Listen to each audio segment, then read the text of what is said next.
G'day everyone, Chef Mooney here, coming to you from Mooney's Kitchen. Well, it's episode 3 of my easy finger food menu, and today's recipe I'm going to do a spicy coriander style meatball, and I'm going to serve it with a very quick tomato relish or tomato sauce, a dipping sauce. I'm going to put a little bit of heat in there, a little bit of chili. It's going to be delicious. So let's get cooking on Mooney's Kitchen.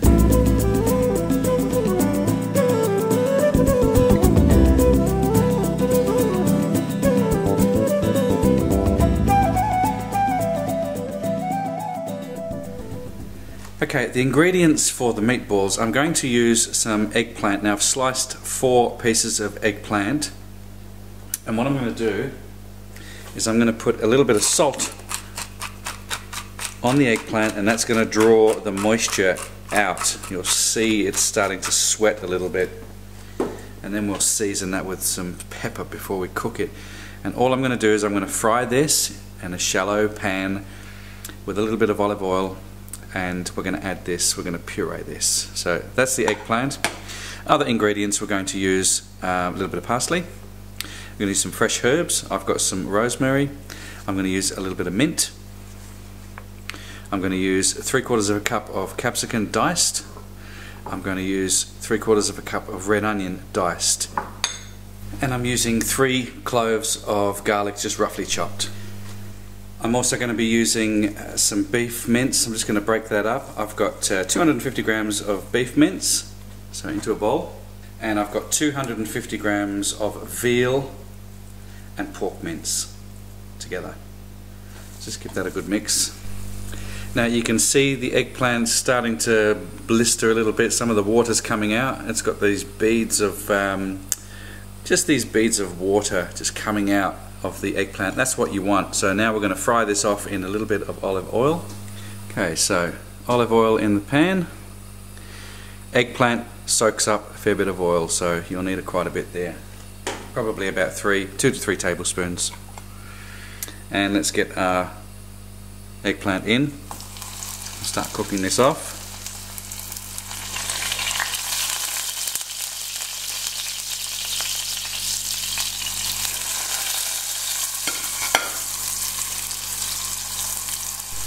Okay, it's been cooking now for around about a minute. I'm just going to drizzle some olive oil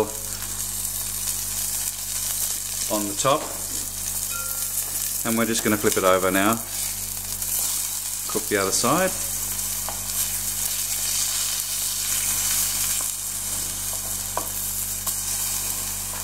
And you want them nice and soft. Okay, so now the eggplant is cooked. We're just going to remove and place onto our plate. I'm going to pop these to one side to cool down. As you can see, they're all nice and beautifully cooked. In the same pan, a little bit more olive oil. You don't have to use olive oil, you can use whatever oil you like. Onions in.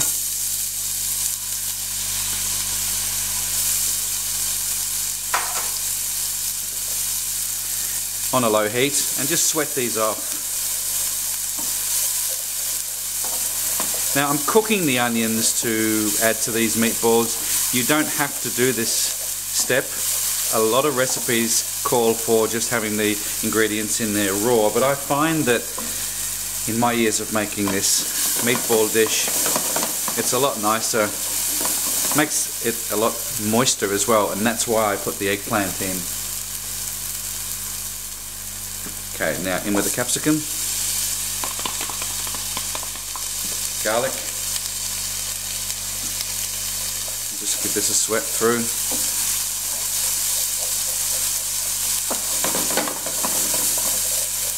Parsley, about 2 tablespoons.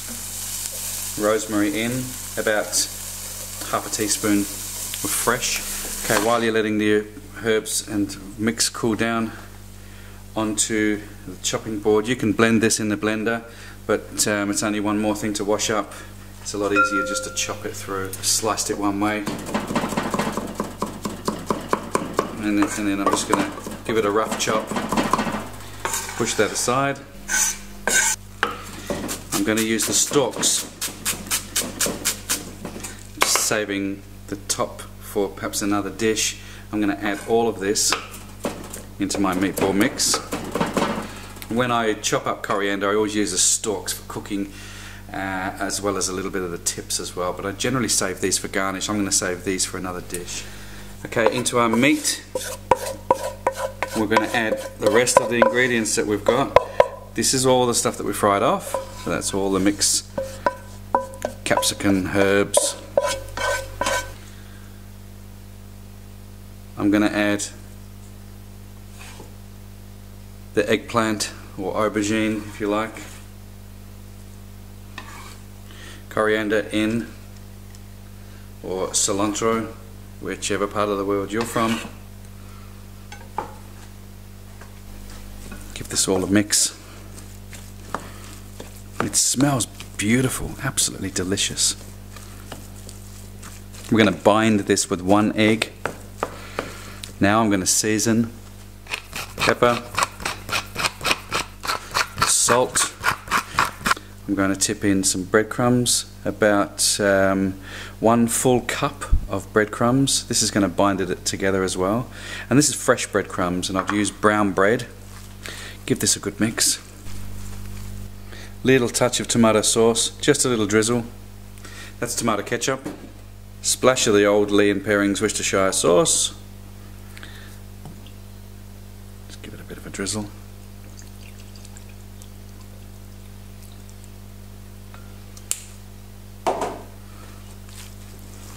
Give it all a good mix.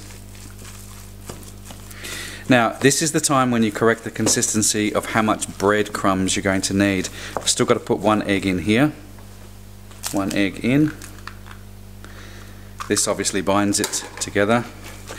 Give it a mix around. Now, you're going to have to get your hands in here at some stage. And it's still a little bit wet, that mixture. So now is the time to add some more breadcrumbs, and I'm going to add about another ½ a cup. So in this total mix there's 1½ cups of breadcrumbs, so we'll add that now. Okay, so another ½ of breadcrumbs. Give it a good mix. That's better. Now it's coming to the stages where we can roll it. We just roll this into small balls and place it onto a baking tray. So we'll do that now. Okay, I'm using a pizza tray because that's all I have at the moment. I'm just going to put a little bit of olive oil on there and just rub it around so that the meatballs don't stick. Okay, we'll take our mixture and we're just going to roll this. So you want it around about that size. It's nice and moist, it's got all those beautiful flavours through there. The onion is cooked, everything is cooked in there, so by the time you're going to finish this off in a nice hot oven. Okay, so from that mix I got 32 meatballs and they look delicious. They smell really, really good, and they're not even cooked yet. So now it's really important that you grease that tray. You don't want them sticking. That's the last thing you want to do. Now I always put just a touch, just a drizzle of olive oil just to help that cooking process. Just a little. I'm going to give it a splash of the old Lee & Perrings. Generally try and put a little bit on each meatball. Soaks in and steams and cooks and kind of broils at the same time. So just a splash of the old Lee & Perrings Worcestershire sauce on there. Into a hot oven, 190 degrees. And you're just going to need to keep your eye on them. You want to brown them a little, and you might have to give them a bit of a shake too, with a bit of a slice. Get underneath with the slice so they don't start to stick. Okay, so while my meatballs are in the oven, I'm going to do 2 sauces that are going to complement these meatballs. The first one I'm going to use, I'm going to use a shop-bought sauce. Again, there's nothing wrong with shop-bought sauces. This one is fantastic. It's imported from Italy, and it is great. It's a really nice cherry tomato. It's got a little bit of chili through it as well, just a touch. So, and it's made with whole cherry tomatoes. And what I'm going to do is I'm just going to Straight from the jar. This is going to be easy. This is what you want, nice and easy. Now there are whole tomatoes in there, so what you need to do, you can either put it on a chopping board and chop it, which gets a bit messy. What I'm going to do is just going to scrunch them up with a fork, which is less messy.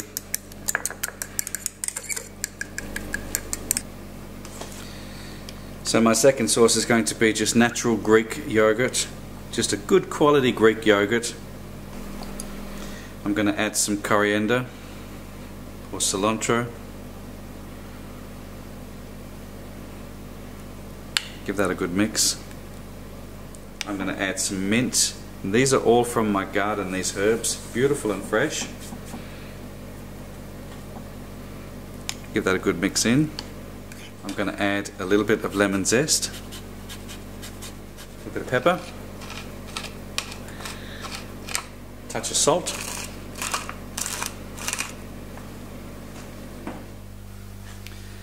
So there you go. These, I promise you, are a real treat, and you just sort of give them a little bit of garnish there on the side, and your guests are going to love these. Absolutely. You've got two sauces. One's a little bit of a kick, and you can explain this to your guests as well if they don't want the hot sauce. This one, you can opt for the mild sauce, and they're absolutely stunning. Well, thanks for joining me on Mooney's Kitchen. Hope you enjoyed that recipe. Until next time, see ya.